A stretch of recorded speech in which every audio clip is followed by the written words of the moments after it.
Yo, what is good with y'all, man? Welcome to my new channel, NoLimitJay Reacts. On this channel, I will be posting all of my reactions from my daily live streams. Make sure y'all subscribe, turn notifications on, enjoy the rest of this video, man. Let's get it. This next video we are about to react to is called How Porn Became the American Dream. Let's get into it. 20-minute video. I know a lot of y'all out there probably struggle with gooning, beating y'all shit. You know what I'm saying? You can't stop beating your every day, no matter what, no matter how hard you try. You cannot stop beating your meat, including you. No, listen. Do I look like I beat my meat, bruh? Do I look like I beat my meat, like, in all honesty? But anyways, though, let's see what the video talking about. It's a way to become rich, famous, and I guarantee y'all probably know every single girl on this picture right here by name, first and last. All right. Celebrated in modern culture than by making porn videos. Look at the porn stars from days gone by. They mostly ended up dead, addicted to drugs, or washed up. Jessie Jane died of a drug overdose. My thing is, though, it's like, if you're doing these type of videos, right, adult film, why are you doing drugs? Like, are they doing drugs to keep themselves, like, interested in having the, you know, like, is that why they're doing drugs? I never understood that, because, like, it's always been a thing, though, since, like, I can remember, like, sex adult film workers overdosing. Why is that a thing, bro? Up on the back streets in downtown LA somewhere. Now look at Mia Khalifa. She's a multi-millionaire who hosted shows. Mia Khalifa. Now I'm not gonna lie. I do know some Mia Khalifa ball. I'm not gonna lie. This is actually the first person that I ever found out about when it comes to that lane. First person ever. Man, bro. Damn, crazy.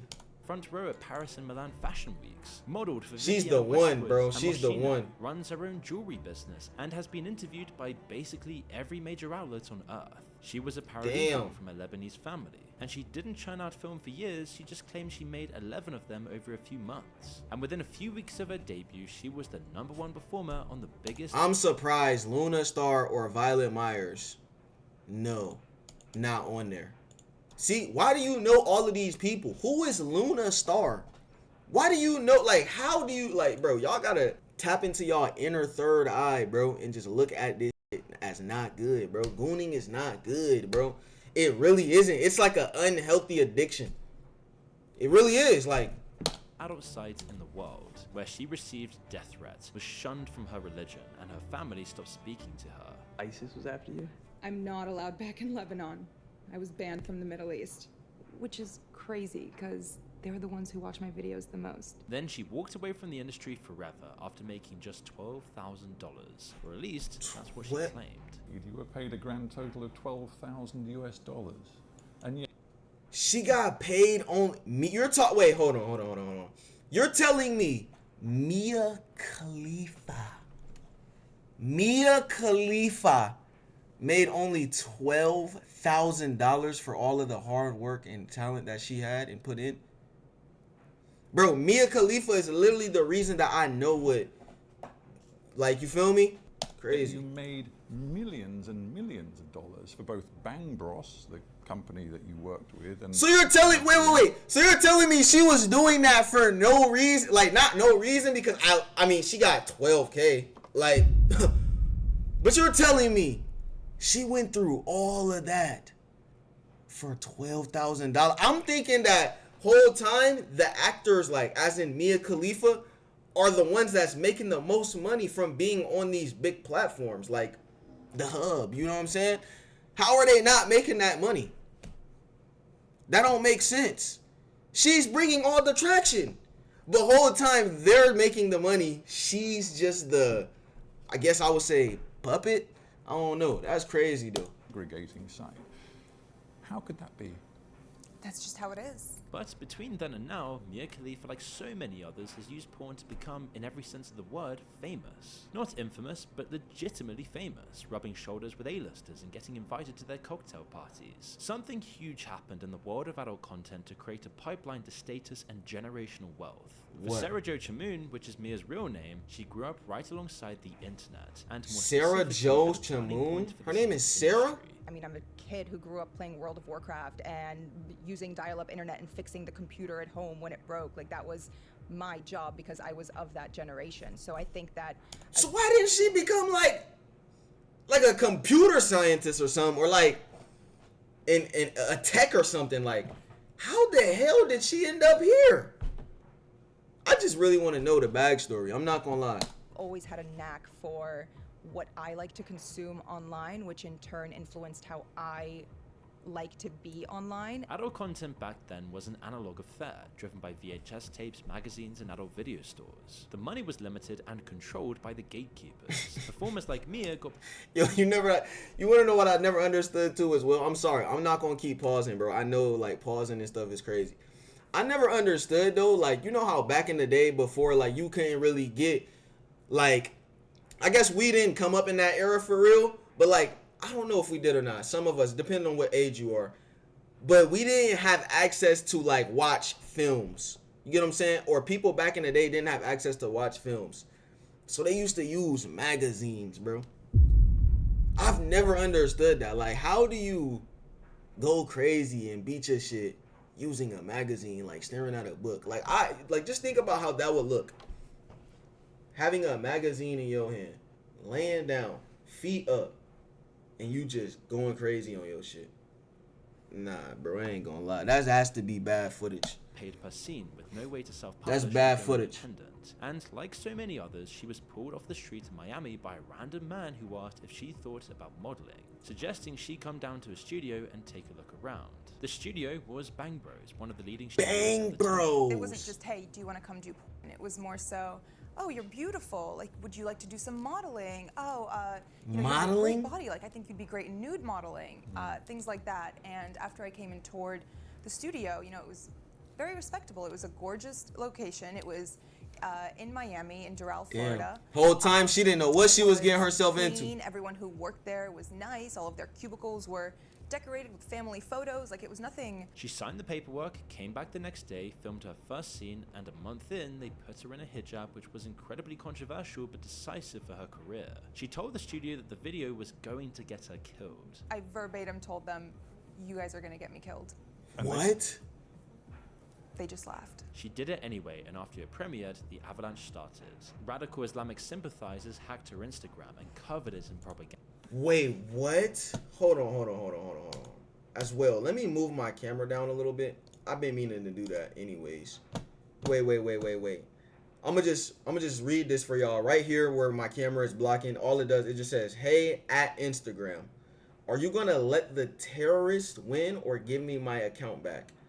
Can y'all help a girl get her Instagram account back? Tweet at Instagram and demand they respond to my email." Damn. They photoshopped a picture of her onto someone being beheaded. Her family decided. Nah, that's crazy. Photoshopped a picture of me onto someone getting beheaded, and they said something along the lines. I ain't gonna lie, bro. That's exactly what you would have never heard from me ever again. No cap. Lines of, y'all got it. You're next. She quit less than a month later, but none of this blew over like she hoped it would, and she couldn't get back into regular employment. I realized that I can never work a normal job again. Bang Bros disputed her account of her career and her argument. Yo, stop pausing, gang. They eventually created a website dedicated.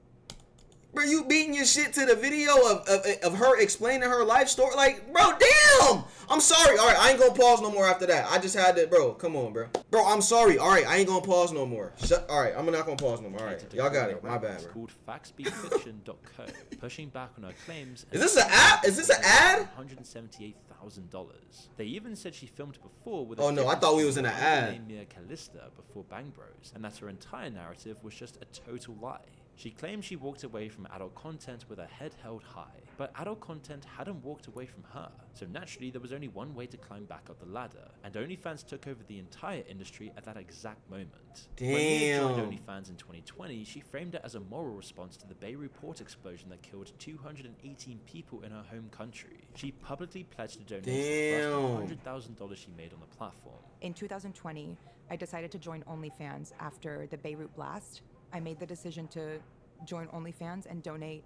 If I was able to make $100,000, I am donating $100,000, and that's why I'm joining this platform. It doesn't take a very high level of skepticism to wonder whether that was true or just ethical positioning. But either way, it clearly worked out for her career. This is where Mia Khalifa became the bridge between two complete old world of adult content that chewed the old porn stars up and spat them out, leaving them in places like the tunnels under Las Vegas. And then there's the new world of adult content that makes celebrity entrepreneurs. Let's take Sophie Rain. In 2022, she was a 19-year-old waitress barely covering her bills. She didn't come from an adult entity. I ain't gonna lie, bro. Now I know who this is. Sophie Rain.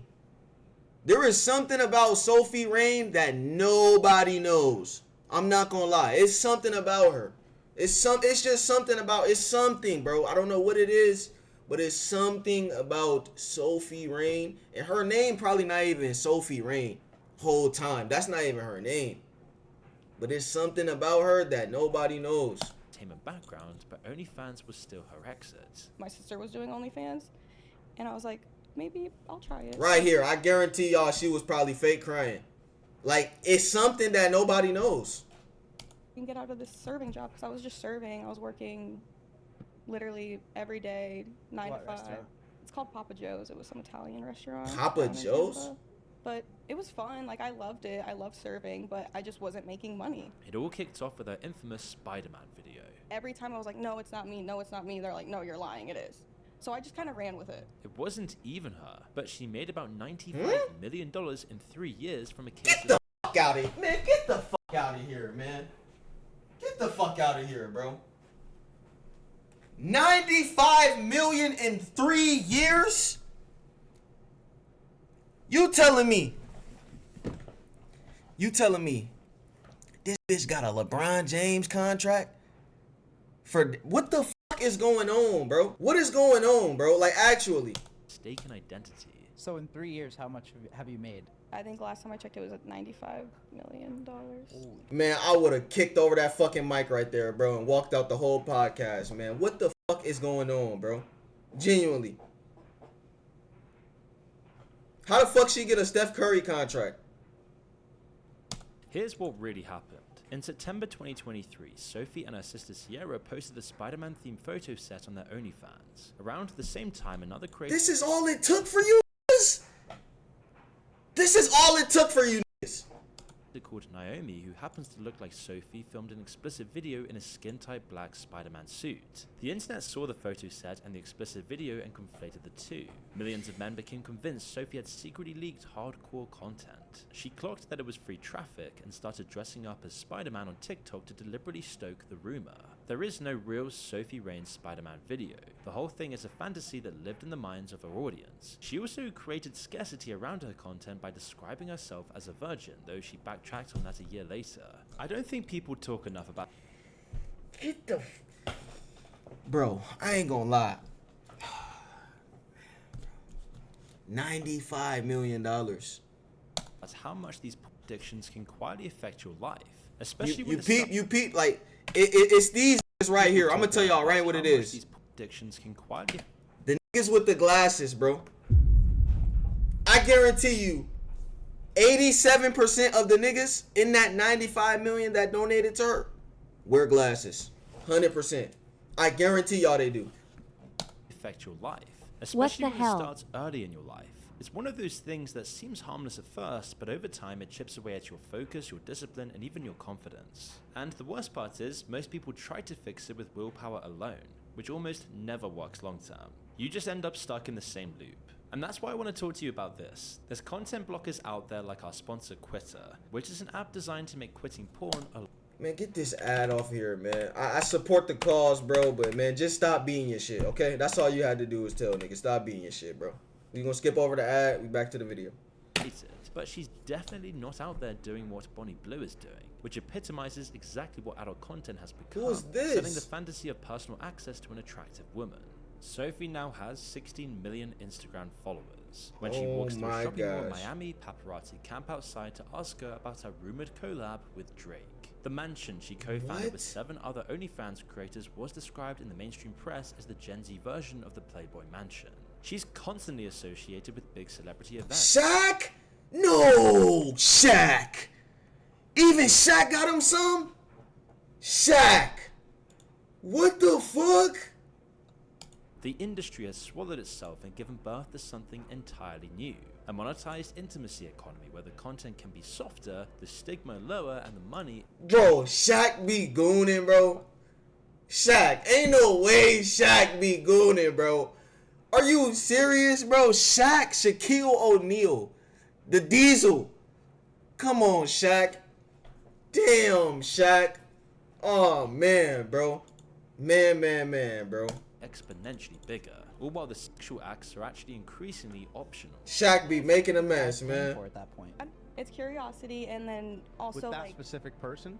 Yeah. I guess, right? Yeah. yeah, because you can sit there and have a conversation with me, you know, like you don't get that just from going on Instagram. And I hope y'all know too, y'all niggas are not talking to her.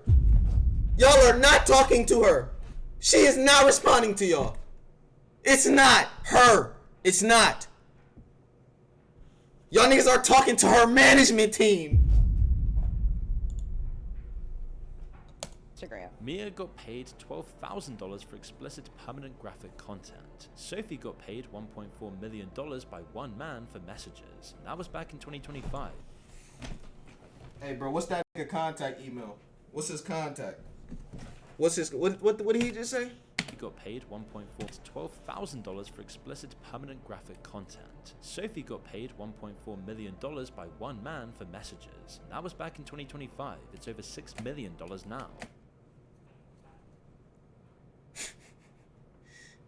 What's this nigga contact, man? What's his contact information? I want to say last time I checked, it was like 1.4. Wow. Wow. But that was like, that's of all My time. God. That's of all time. It's Shaq. Someone in the chat said it's Shaq. Shaq, bro, I would hope not. I really would hope not. But that's a crazy take, though. I ain't gonna lie. $1.4 million? And I've been doing this for going on 2 years now. Who the f is this guy? That's got to be like a fucking Middle Eastern prince. I can't say much, obviously, because I'm not gonna air anyone's shit out. Yeah. But he's a good guy. Rightly or wrongly, it still destroyed aspects of her social life. Her parents both got fired and she became their provider. Right now, like I'm supporting them completely. They both got fired from their jobs because of me. So I feel a little bit of guilt in that, and like I feel like I need to provide for them also because my fault, I guess. Sophie Rain built an empire on a video that never existed, but a couple of years before that, a young actress called Chloe Cherry ran the inverse strategy for the same result. She'd moved to Miami the week she turned 18 to do adult content, and spent the next few years becoming one of the most watched performers on Pornhub. Then during lockdown, she filmed a pornographic parody of HBO's teen drama Euphoria. Not long after, the real creator of the genuine Euphoria emailed her asking her to audition for the show.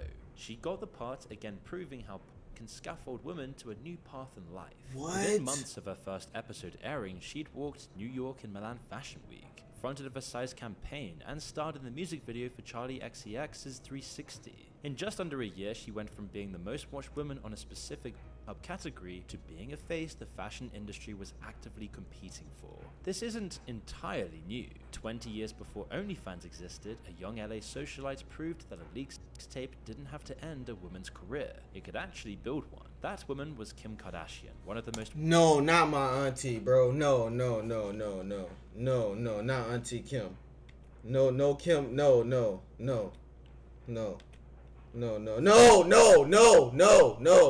Hell no. No. We got respect for Kim, man. For real, bro. Auntie Kim, man, did some real shit for me at once upon a time in my life. And I never, ever thank her enough for that opportunity she gave me, man. Coming to Norv's birthday party, it was very fun, bro. Like real shit. Frenzy that followed, someone in a boardroom ran the calculations, and the math said that what happened to the most lucrative deals of the decade. Keeping Up with the Kardashians premiered 8 months later. The whole family to the center of celebrity culture for nearly a decade. Today, Kim Kardashian's worth roughly $1.7 billion. That's Auntie though.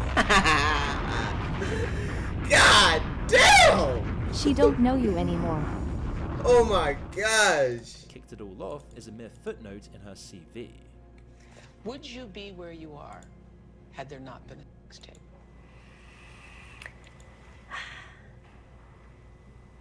You know, I think that's how I was definitely introduced to the world. It was a negative way, so I felt like I really had Oprah to Winfrey. Is that work Oprah? 10 times harder to get people to see the real me. Or am I She's tripping? quite honest about Impact, saying the worst part wasn't the humiliation itself, but having to explain the tape to her grandmother. She said she That was was grateful her Oprah. father had died 4 years earlier and didn't live to see it. I had to explain that to my grandmother. So I think I was more And you're most glad you didn't have to explain it to my father. Which is basically a premonition of how many OnlyFans models feel today. OnlyFans relies on publicity and self-promotion. You can't. But my thing is though, like, think about it like this. I don't know. I don't see how like women don't think in this perspective that like get comfortable to do this. Like, think about your parents, bro. Seeing you get cracked or seeing you cracking in live 4K footage. Like, being around them after knowing that is gonna be so like what, bro? Like, you know what I'm saying? That's crazy. Easily shoot scenes under an alias and hide them as a double life. What Kim had inadvertently proved is that attention itself is the asset, and you need to market yourself as a person. Whatever generates the attention is almost secondary. The market logic of modern rewards whatever generates the most clicks, and everything else is downstream of that rule.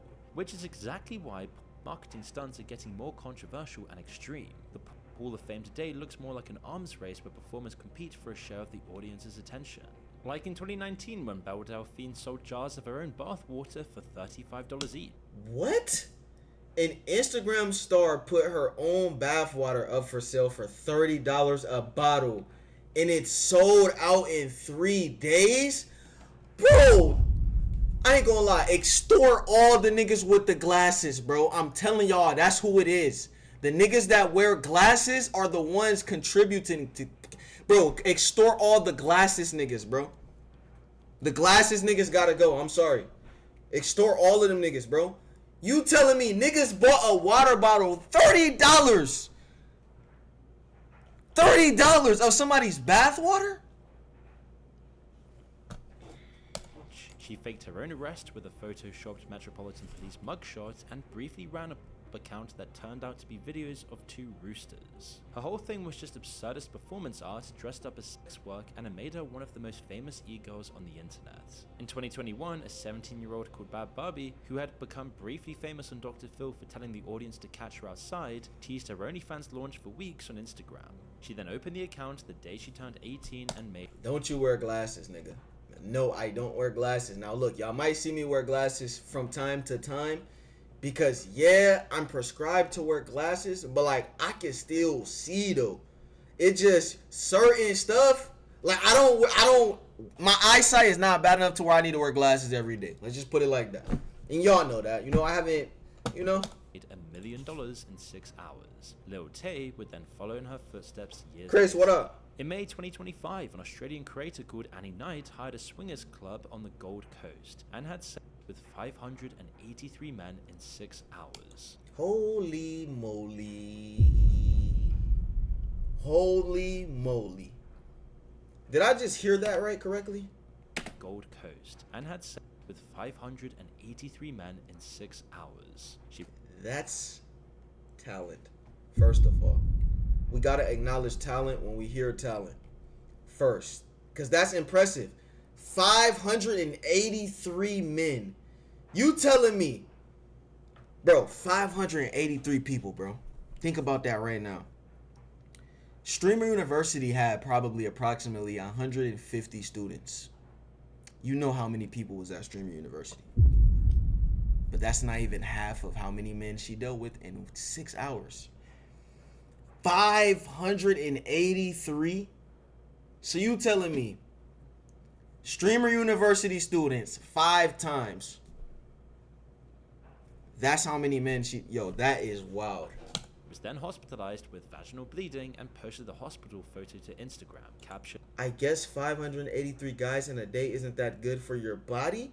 Well, duh! And I guess Wait. 583 guys in a day... Bro, she had to have at least 15 different STDs. No. I say 30 different STDs. Some STDs probably like that were started off of that session alone. Some shit that we probably don't even have a name for yet. Isn't that good for your body? In October 2024, the 23-year-old British model called Lily Phillips invited 101 men into an Airbnb and had sex with all of them in a single day. She filmed it as 101 men into an Airbnb and had sex I with could all fix of her them in and a turn her single into day. housewife Filmed it smiling as a face. documentary. A clip of her crying afterwards, her friend's arm around her, got 200 million views in one tweet. She has then since faked a pregnancy, faked an arrest, filmed a classroom roleplay with 18-year-olds, and announced she'd be beating the existing world record by sleeping with 1,000 men in a day. And then announced she'd be beating the existing world record by sleeping with 1,000. First of all, who has that world record? Who has that world record? Who has the world record, bro? 1,000 men in a day.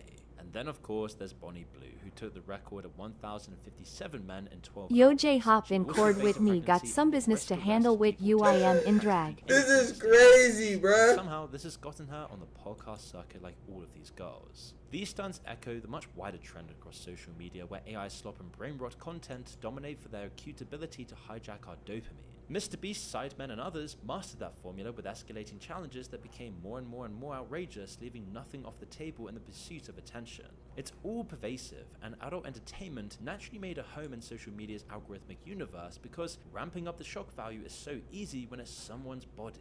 Behind all of these stunts is usually an incredibly well-engineered business that proves how much porn has transformed. They have staff, a logistics operation, and marketing budgets rivaling tech startups. Probably the biggest weapon they have in their marketing arsenal is those who oppose them. It's all the Karens sat at home that are going to complain about me being here that are making me rich because they make it blow up. And then when they're sat at home complaining about it to their, their husbands, they're then wanting to come and subscribe. Putting their self-destructive element. Wow, so she just says she's breaking up happy homes. Crazy. I'm not gonna lie though. I've always thought about like these type of videos, like how do like the cameraman feel in the moment of recording that shit? Like you have to record, like there's multiple people in the room. Like I don't understand that. Of the lifestyle aside for a moment, they're savvy operators who understand the algorithm, the incentives, and the market better than anyone. Sophie Rain's instinct to leverage a video that wasn't even hers is annoyingly smart. Bonnie Blue will hang around any big influencer of the time, whether it be Andrew Tate or the Nelk Boys, as she knows doing so will keep the money pumping into her operation.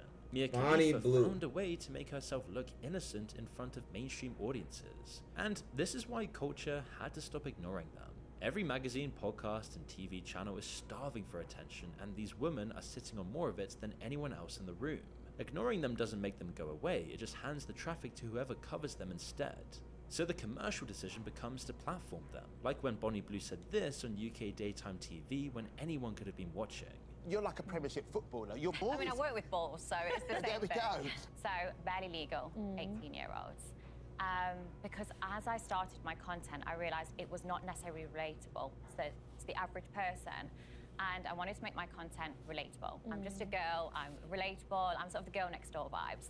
People commented things like, interviewing a prostitute at 10:35 a.m. is okay for family viewing? And how can they have this conversation on morning TV as if it's normal? D-Boy, what's that Imagine if you were word? a kid watching that, asking your parents who Bonnie Blue was, and what she meant by working with bulls or switching to barely 18-year-olds. But there is another side, far away from this very public layer, that we've not yet explored. Because while the conversation has spent the last decade arguing about whether those women are empowered or exploited, two-dimensional or sophisticated, victims or villains, the really smart ones are those who built the industry. You can almost certainly picture some of the girls in this video.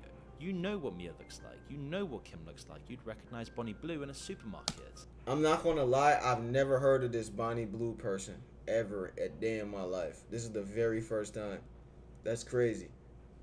These are some of the most visible. Did y'all know who that is? The men who own the platforms they work on, however, are notoriously invisible.